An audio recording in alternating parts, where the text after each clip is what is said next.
ಬೈಗಿನಿಂದ ಬೆಳಗಾಗುವವರೆಗೂ ಪೆರಡೂರು ಮೇಳದ ಭಾಗವತರ ಆಟ ನೋಡಿ ಬಂದು ಅಡುಗೆ ಮನೆಯ ಒಲೆಯ ಬಳಿ ಚಳಿ ಕಾಯಿಸುತ್ತಾ ಕಾಫಿ ಕುಡಿಯುತ್ತಾ ಹರಟುತ್ತಿದ್ದರು. ನಮ್ಮೂರ ಕಡೆ ಬಯಲಾಟವನ್ನು ಭಾಗವತರ ಆಟ ಎಂದು ಕರೆಯುತ್ತಾರೆ. ಅವರು ರಾತ್ರಿ ನೋಡಿದ್ದ ಕಾಳಗ ರಾಮ ರಾವಣರದು. ಈ ಹುಡುಗರಿಗೆ ಕಂಡಿದ್ದನ್ನೆಲ್ಲ ಬಿಡದೆ ಅನುಕರಿಸುವುದೊಂದು ಹುಚ್ಚಷ್ಟೇ. ಅದರಂತೆ ಇವರೆಲ್ಲ ಪುಟ್ಟು, ತಿಮ್ಮು, ಮಾನು, ಓಬು, ಎಂಟು, ವಾಸು, ದಾನಿ, ರಾಜಿ ಆ ದಿನ ರಾಮ ರಾವಣರ ಕಾಳಗ ಆಡಬೇಕೆಂದು ಮಸಲತ್ತು ಮಾಡಿದರು. ಹುಡುಗರ ಲೋಕದಲ್ಲಿ ಯೋಚನೆ ಮಾಡಿದ್ದೆಲ್ಲ ಹಾಗೆಯೇ ಆಗುತ್ತದೆ. ಕಾಫಿ ಉಪ್ಪಿಟ್ಟುಗಳನ್ನು ಬೇಗ ಬೇಗ ಹೊಟ್ಟೆಗೆ ಸುರಿದುಕೊಂಡು ಮನೆಯ ಹೊರ ಅಂಗಳಕ್ಕೆ ಹೊರಟರು.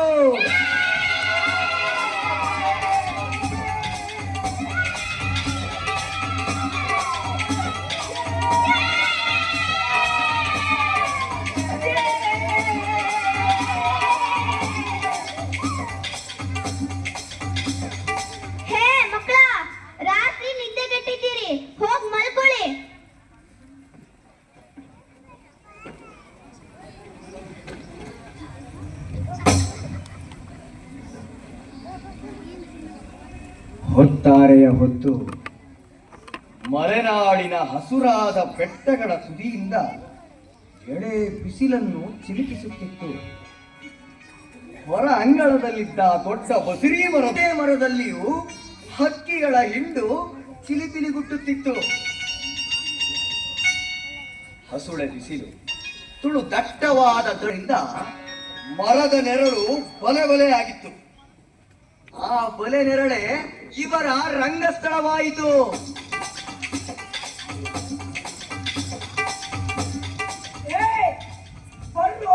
ರಾಮರಾವಣ ಇದ್ದಾಡೋಣ.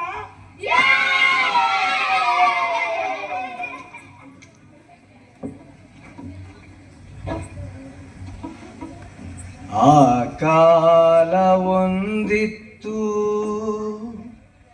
ದಿವ್ಯ ತಾನಾಗಿತ್ತು. ಆ ಕಾಲ ಒಂದಿತ್ತು ದಿವ್ಯ ತಾನಾಗಿತ್ತು. ಆ ಕಾಲ ಒಂದಿತ್ತು ಬಾಲ್ಯ ಆದಾಗಿತ್ತು. ಮಣ್ಣು ಹೊನ್ನಾಗಿ ಕಲ್ಲೇ ಹೂವಾಗಿ, ಮಣ್ಣು ಹೊನ್ನಾಗಿ ಕಲ್ಲೇ ಹೂವಾಗಿ, ನೀರಮೃತವಾಗಿ ಮನೆ ಮೇರುವಾಗಿ, ಕವಿಶೈಲ ತಾನೆ ಕೈಲಾಸವಾಗಿ, ಕಾಡೇ ನಂದನವಾಗಿ, ನೆಲವಾನ ಕವನಗುವ ಕಾಲ ಒಂದಿತ್ತು. ನೆಲವಾನ ಕವನಗುವ ಕಾಲ ಒಂದಿತ್ತು. ಆ ಕಾಲ ಒಂದಿತ್ತು ದಿವ್ಯ ತಾನಾಗಿತ್ತು. ಆ ಕಾಲ ಒಂದಿತ್ತು ಬಾಲ್ಯ ಆದಾಗಿತ್ತು. ಬಾಲ್ಯ ಆದಾಗಿತ್ತು. ಬಾಲ್ಯ ಆದಾಗಿತ್ತು.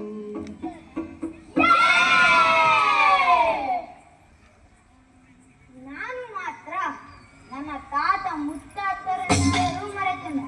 ಆದರೆ ಈ ಹುಣಸೆ ಮರ, ಈ ಬಸರಿ ಮರವನ್ನು ಎಂದೆಂದಿಗೂ ಮರೆಯಲಾರೆ. ಈ ಹುಣಸೆ ಮರ ಮತ್ತು ಬಸರಿ ಮರದ ಅಡಿಯಲ್ಲಿ ಇಷ್ಟು ಪ್ರಾತಃ ಕಾಲಗಳನ್ನು ಕಳೆದಿದ್ದೇವೆ.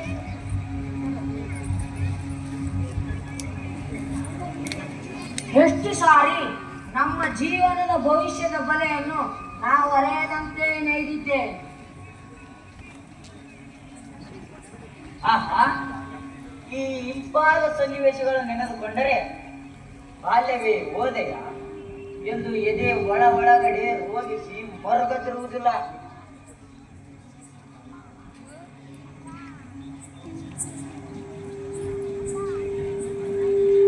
ಈ ಬಸರಿ ಮರದ ನೆರಳಿನ ರಂಗಸ್ಥಳವನ್ನು ಸೇರಿದ ಮೇಲೆ ರಾಮ ರಾವಣನ ಯುದ್ಧಕ್ಕೆ ಮುನ್ನುಡಿಯ ರೂಪವಾದ ಸಂಭಾಷಣೆ ಪ್ರಾರಂಭವಾಯಿತು. ನಾನು ರಾಮನ ಪದ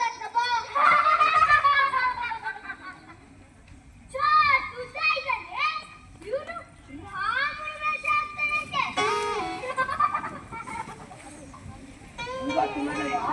ಹಿಂಗೆ ಭಾಗವತ ಆಡ್ತೀವಿ ಆಮೇಲೆ ಸಾಕ್ತನು ಭೀಮಂಗಿದ್ದ ಹೌದಲ್ವಾ ನಾನ್ ಲಕ್ಷ್ಮಣ ಪಾಡಾಕ್ಷರಪ್ಪ ಶಾಂತಿ ಒಂದು ಮಣ ತೂಕನೂ ಇಲ್ಲ ಇವನು ಲಕ್ಷ್ಮಣ ಅಂತನಂತೆ ನೀನು ಹನುಮಂತನ ಪಾಟಿಗೆ ಹಾಕಿಕೊಳ್ಳೋ ನೀನು ಮಕ್ಕಳು ಹಂಗೆ ಐತೆ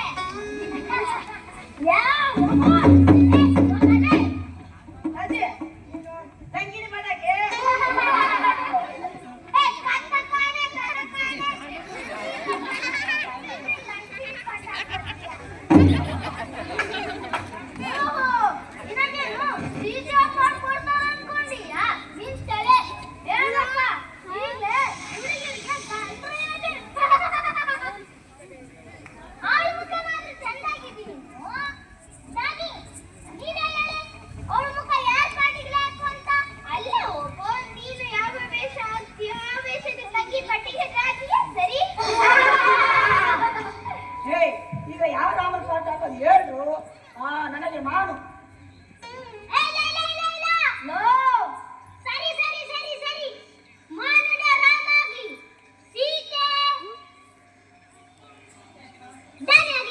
ಆದ್ರೆ ನನಗಪ್ಪ ಸರಿ ಅನಿಸ್ತಾ ಇಲ್ಲ ದಾನಿಗೆ ಮಾನು ಕಕ್ಕ ಆದ್ರೆ ದಾನಿ ಮಾನಿಗೆ ಮಗಳಾಗಬೇಕು ಹಂಗಾದ್ರೆ ನಾನು ಸೀತಾ ವೇಷ ಹಾಕಿದ್ರೆ ಮಾನು ರಾಮನ ವೇಷ ಹಾಕೋದು ಇಲ್ಲಪ್ಪ ಸರಿ ಇಲ್ಲ ಸರಿ ಇಲ್ಲ ಆಟದ ರಾಮ ಆಟದ ಸೀತೆ ಅಷ್ಟೇ ಹೌದಾ ಆಟದ ರಾಮ ಆಟದ ಸೀತೆ ಆಡ್ಬೋದು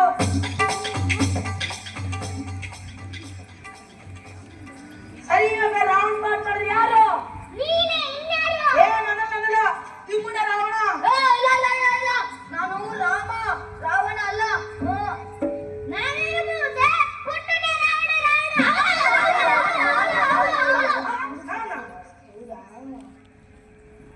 ನಾನ್ ರಾವಣ ಆಗ್ಬೇಕಂದ್ರೆ ನನಗೆ 9 ತಂದ್ಕೊಡಿ ಆವಾಗಲೇ ಆಗೋದು ಇಲ್ಲ ಅಂದ್ರೆ ಇಲ್ಲ ರಾವಣನಿಗೆ ಹತ್ತದೇ ಇಲ್ಲ ಕಣೋ ಒಂದೇ ಇರೋದು ಒಂದೇ ನಿನ್ ಕಣ್ಣು ಹಿಂಗ ಎತ್ತನೋ ನಿನ್ನೆ ಭಾಗವತಾಡ್ತೀನಿ ರಾವಣನಿಗೆ ಅತ್ತನೆ ಇರಲಿಲ್ಲೋ ಇಲ್ಲ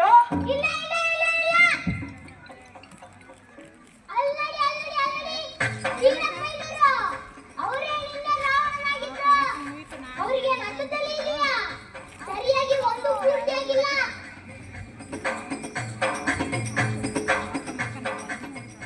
ವಾಸ್ತವವಾಗಿಯೂ ಸೀನಪ್ಪಯ್ಯನವರಿಗೆ ಒಂದು ತಲೆಯೂ ಪೂರ್ತಿಯಾಗಿರಲಿಲ್ಲ ಏನೋ ಆಗಿ ಸ್ವಲ್ಪ ಮುಪ್ಪಾಗಿತ್ತು ಹುಟ್ಟುವಿಗಂತೂ ಪೇಚಾಟಕ್ಕೆ ಬಂದು ಓಬುವಿನ ಪ್ರತ್ಯಕ್ಷ ಪ್ರಮಾಣದ ಮುಂದೆ ಅವನಾಟ ನಡೆಯದೇ ಹೋಯಿತು ರಾವಣನಾಗಲು ಒಪ್ಪಿಕೊಂಡ ಅವನಿಗೆ ರಾವಣನ ವೇಷ ಕೊಡಲು ಮುಖ್ಯ ಕಾರಣವಾದ ಓಬುವಿನ ಮೇಲೆ ರಚ್ಚಿಟ್ಟು ಮುಯಿ ತೀರಿಸಿದ ಅದು ಏಕೆಂದರು ಓಬುವಂತನಾದರೆ ನಾನು ರಾವಣನಾಗು ಇಲ್ಲದಿದ್ದರೆ ಇಲ್ಲವೆಂದು ಹಠ ಹಿಡಿದ ಅದರ ಒಳಗುಟ್ಟು ಬೇರೆ ಏನೆನ್ನುವಿರೋ ಹೋಗುವನಂತನಾದರೆ ರಾವಣನ ಮೇಲೆ ಮುಂದಕ್ಕೆ ಹೋಗ್ತಾನೆ ಆಗ ಹುಟ್ಟುವಿಗೆ ಹೋಗುವನ್ನು ಒಡೆಯಲು ಸಮಯ ದೊರಕುತ್ತದೆ ಎಂದು ಸರಿ ಅನ್ನಂತ ಆಗ್ತೀನಿ ರಾಜಿ ಲಂಕಿಣಿ ಆದ್ರೆ ಮಾತ್ರ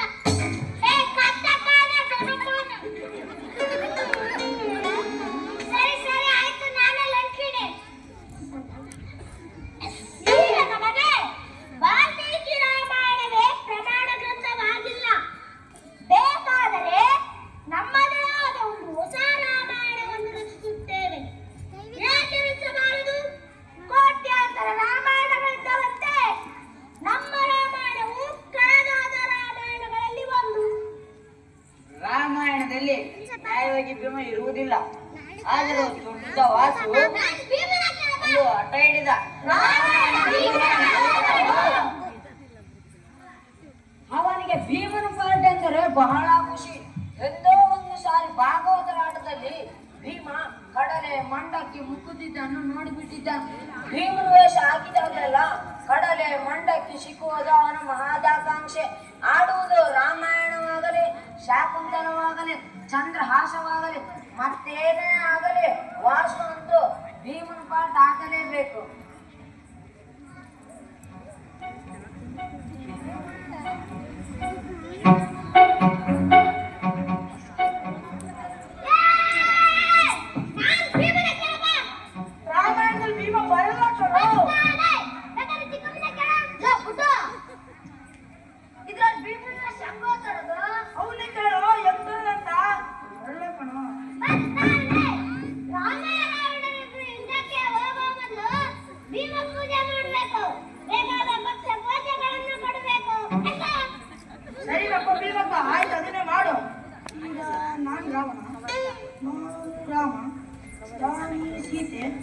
ಓಂ ಹನುಮಂತ ರಾಜಿಲಂಕಿ ಇನ್ನುಳಿದ ನಾನು ನೀವು ಬೆಂಟು ಇನ್ನಾರು ಕುಂಭಕರ್ಣ ವಿಭೂಷಣ.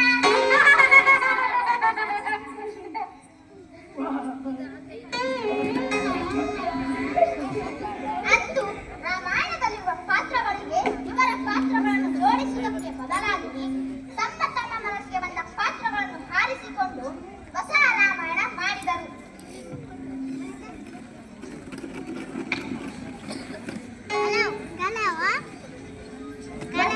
ವಸು ಭೀಮ ರಾಮ ರಾವಣರು ಇಬ್ರು ಒಟ್ಟಿಗೆ ಬಂದು ಪೂಜೆ ಮಾಡ್ಬೇಕಾ ಇಲ್ಲ ಬೇರೆ ಬೇರೆಯಾಗಿ ಬಂದು ಪೂಜೆ ಮಾಡ್ಬೇಕಾ? ಬೇರೆ ಬಂದು ಪೂಜೆ ಮಾಡ್ಲಿ. ಇಬ್ರು ಒಟ್ಟಿಗೆ ಬಂದು ಪೂಜೆ ಮಾಡಿದ್ರೆ ನೈವೇದ್ಯ ಎಲ್ಲಿ ಕಮ್ಮಿ ಆಗ್ತಾ ಅಂತ ಅವ್ನಿಗೆ ದೊಡ್ಡ ಭಯ. ಪೂಜೆಗೆ ಮೊದಲು ರಾಮ ಬರ್ಬೇಕು, ರಾವಣ ಬರ್ಬೇಕು. ರಾವಣನ ಮತ್ತೆ ಬೇರೆ ವನವಾಸದಲ್ಲಿದ್ದ ರಾಮನಿಗೆ ಹೆಚ್ಚಾದ ತಿಂಡಿ ಪದಾರ್ಥಗಳನ್ನು ಸಿಕ್ಕುವುದಾದರೂ ಹೇಗೆ? ಲಂಕಾಧಿಪತಿಯಾದ ರಾವಣನಾದರೂ ರಾಕ್ಷಸ. ದೊಡ್ಡ ಹೊಟ್ಟೆ, ದೊಡ್ಡ ಕೈ, ದೊಡ್ಡ ತಟ್ಟೆ, ತಿಂಡಿ ಹೆಚ್ಚಾಗಿ ಸಿಗುವುದನ್ನು ಯೋಚಿಸಿರಬೇಕು.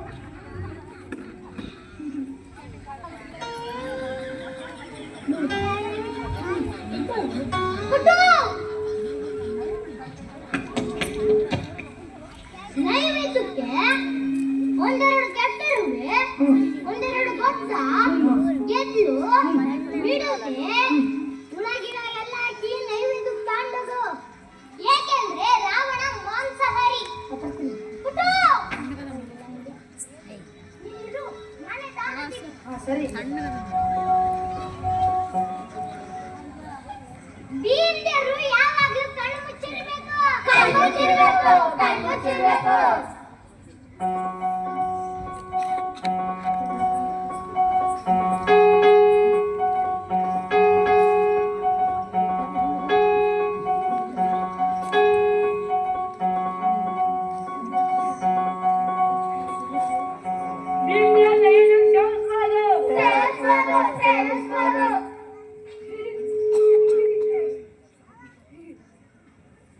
ಒಬ್ಬು ಇರುವೆಗಳನ್ನು ಸರಿಯಾಗಿ ಕೊಂದಿರಲಿಲ್ಲ.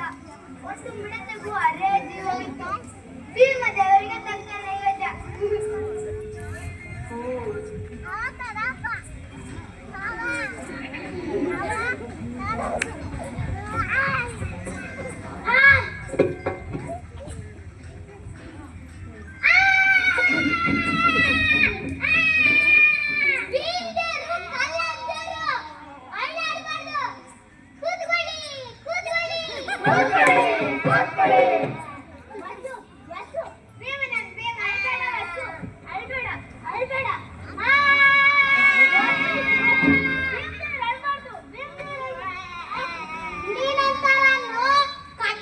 ಕಡ್ದಿದ್ದನ್ನು ಕೂಡ ತಟ್ಟನ ಗುಣ ಮಾಡಲಾರ.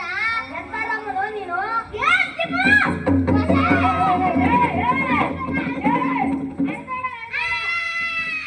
ಭೀಮನ ಕೂಗಿಗೆ ತಡ ಉಂಟೆ.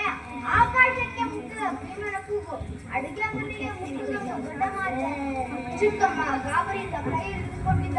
ಒಗ್ಗರಣೆ ತೊಟ್ಟನ್ನೇ ಹಿಡಿದುಕೊಂಡು ಹೊರಕಳಿಕೆ ಬಂದರು. ಬಿಸಿ ಬಿಸಿಯಾದ ಸಾರಿಗೆ ಎದ್ದಿದ್ದ ಸೌಟಿನಿಂದ ಇನ್ನೂ ಅಪಾಯಾಡುತ್ತಿತ್ತು.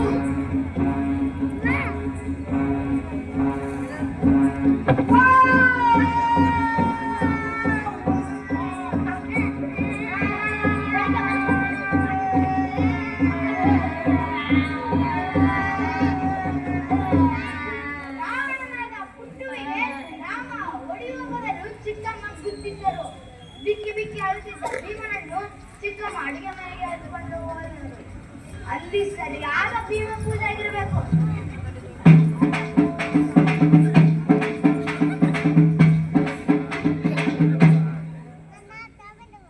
ಭೀಮ ಹೋದರೆ ರಾಮಾಯಣ ನಿಲ್ಲುವುದೇ? ಇವರನ್ನು ರಾಮ ರಾವಣನಿಂದ ಮಾಡಿಯೇ ಬಿಡಬೇಕೆಂದು ಹಠ ಸಾಧಿಸಿದರು. ಭೀಮ ಪೂಜೋಪಾಖ್ಯಾನ ಕೊನೆಗೊಂಡ ಮೇಲೆ ಸೇತು ಬಂಧನವಾಯಿತು. ಸೇತು ಬಂಧನಕ್ಕೆ ರಾವಣ, ಕುಂಭಕರ್ಣ, ಲಂಕಿನಿ, ವಿಭೂಷಣ ಇವರೆಲ್ಲರೂ ಸಹಾಯ ಮಾಡಿದರು. ಆಟ ಪ್ರಾರಂಭವಾಯಿತು. ಎಲ್ಲಿ ಲಂಕೆಯಲ್ಲ, ಬಲೆ ಬಲೆಯಾದ ತಣ್ಣಳದಲ್ಲಿ ಮಂಡೆ ನೆನಪುತ್ರೆ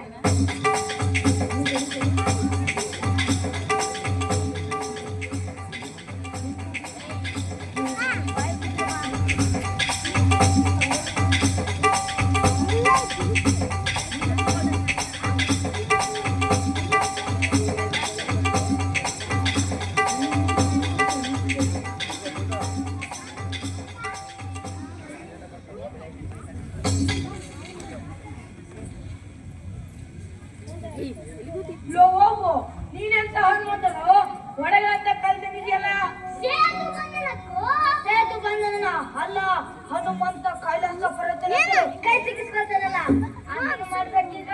ಅದಲ್ವೋ ಸೇತು ಬಂದ ಸರಿ ಈಗ ಹೋಗು ಸ್ವಲ್ಪ ದೊಡ್ಡ ದೊಡ್ಡ ಕಲ್ ತಾಂಬರು ಇಲ್ಲ ಇಲ್ಲ ಇಲ್ಲಿ ನಾನೇ ಶಿವ ಇಲ್ಲ ರಜೆ ನೀನು ಪಾರ್ವತಿ ಅದಲ್ವಾ ಈಗ ನಾನು ಅವಾಗಲೇ ರಾಮನ ಪಾಠ ಹಾಕ್ತಂದ್ರೆ ಬೇಡ ಅಂದೆ, ಈಗ ಇದನ್ನು ಮಾಡೋದಂದ್ರೆ ಬೇಡ ಅಂತೀರ. ನಾನು ಅದಕ್ಕೆ ಬರಕ್ಕೆ ಹೋಗ್ರು ನಾನು ಪಾರ್ವತಿ ಆಗ್ತೇನಪ್ಪ, ನಾನು ಶಿವ. ಸದ್ಯಕ್ಕೆ ಇವನೇ ಶಿವನಾದ. ಲಂಕಿಣಿಯಾಗಿದ್ದ ರಾಜಿ ಪಾರ್ವತಿ ಆದಳು. ಶಿವ ಪಾರ್ವತಿ ಇಬ್ಬರು ಮನೆ ಕಟ್ಟಲು ಅಂತ ಹೊಸದಾಗಿ ತಂದಿದ್ದ ಕಲ್ಲು ಚಪ್ಪಡಿ ಕುಳಿತುಕೊಂಡರು. ಆ ಕಲ್ಲು ಚಪ್ಪಡಿ ಕೈಲಾಸವಾಯಿತು.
ಅಷ್ಟು ಸಹಜವಾಗಿ ಅಳಲು ಯಾವ ನಟಶ್ರೇಷ್ಠರಿಂದಲೂ ಸಾಧ್ಯವಾಗುವುದೇ? ಇವರ ಪುಣ್ಯಕ್ಕೆ ಸರಿಯಾಗಿ ರಾಮಾಯಣದಲ್ಲಿ ಗಲ್ಲಿಗೆ ಹಾಕುವ ಪದ್ಧತಿ ಇರಲಿಲ್ಲವೆಂದು ತೋರುತ್ತದೆ. ಅದು ಎಲ್ಲಿಯಾದರೂ ಇದ್ದಿದ್ದರೆ ಇವರಲ್ಲಿ ಯಾವನಾದರೂ ಒಬ್ಬನ ಗತಿ ಮುಗಿಯುತ್ತಿತ್ತು. ಯಾವನಾದರೂ ಏಕೆ ಪುಟ್ಟುಗತಿಯೇ ಪೂರೈಸುತ್ತಿತ್ತು. ಅದು ಹೇಗೆಂದಿರೋ ಅವನು ರಾವಣ. ಈಗಿನ ಕಾಲದಲ್ಲಿ ಸೋತ ರಾಜರನ್ನು ಗಲ್ಲಿಗೆ ಹಾಕುವುದು ಧರ್ಮವಷ್ಟೇ. ಹಾಗೆಯೇ ರಾವಣನನ್ನು ಗೆದ್ದ ರಾಮ ಸುಮ್ಮನೆ ಇರುತ್ತಾನೆಯೋ? ರಾವಣನನ್ನು ಗಲ್ಲಿಗೆ ಹಾಕಿಸೇ ಬಿಡುತ್ತಿದ್ದ. ಅಂದರೆ ಅವನ ವ್ಯಾಪಾರ ಮುಗಿಯುತ್ತಿತ್ತು. ಹೋಗುವಿನ ಕೂಗು ಕೇಳಿ ಅಲ್ಲೆಲ್ಲೋ ಇದ್ದ ಕಕ್ಕಯ್ಯ ಗಾಬರಿಯಿಂದ ಓಡಿ ಬಂದರು. ಏನ್ರ ಅದು ಗಲಾಟೆ? ಏನಿಲ್ಲ ಕಕ್ಕಯ್ಯ, ರಾಮಾಯಣ ಆಡ್ತಿದ್ದೇವೆ. ಹನುಮಂತನ ಕೈಲಾಸದಲ್ಲಿ ಸಿಕ್ಕಿಕೊಂಡಿದೆ. ಶಿವ ಅಮುಕ್ತಾ ಇದ್ದಾನೆ.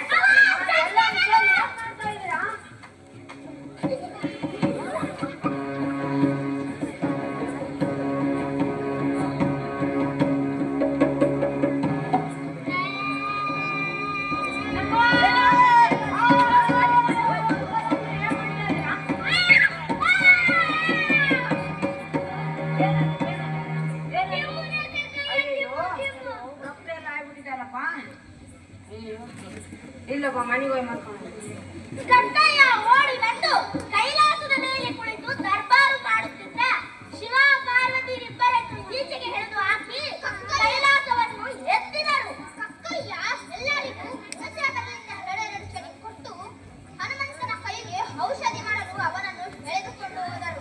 ಚಳಿಗಾಲ, ಪ್ರಾತಃ ಕಾಲ, ಕುಣಿಸೆಯವರೆಲ್ಲ ಪೆಟ್ಟು ನೀವೇ ಊಹಿಸಿಕೊಳ್ಳಿ. ಇಷ್ಟಕ್ಕೆ ರಾಮರಾವಣನಿಂದ ಪೂರೈಸಲಿಲ್ಲ.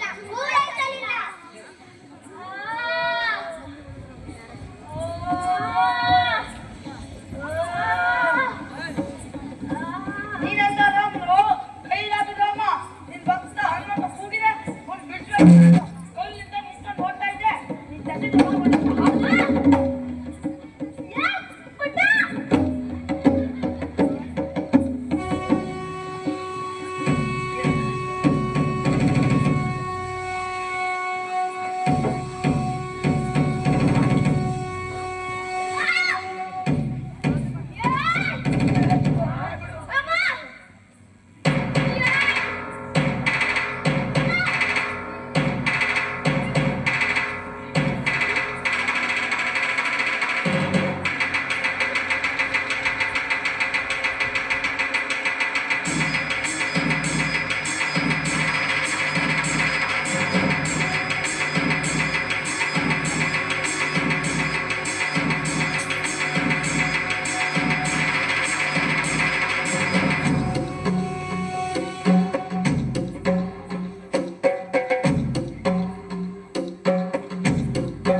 ಸದ್ಯಕ್ಕೆ ರಾವಣ ವಧೆಗೆ ಬದಲಾಗಿ ರಾಮವಧೆ ಆಗಲಿಲ್ಲ.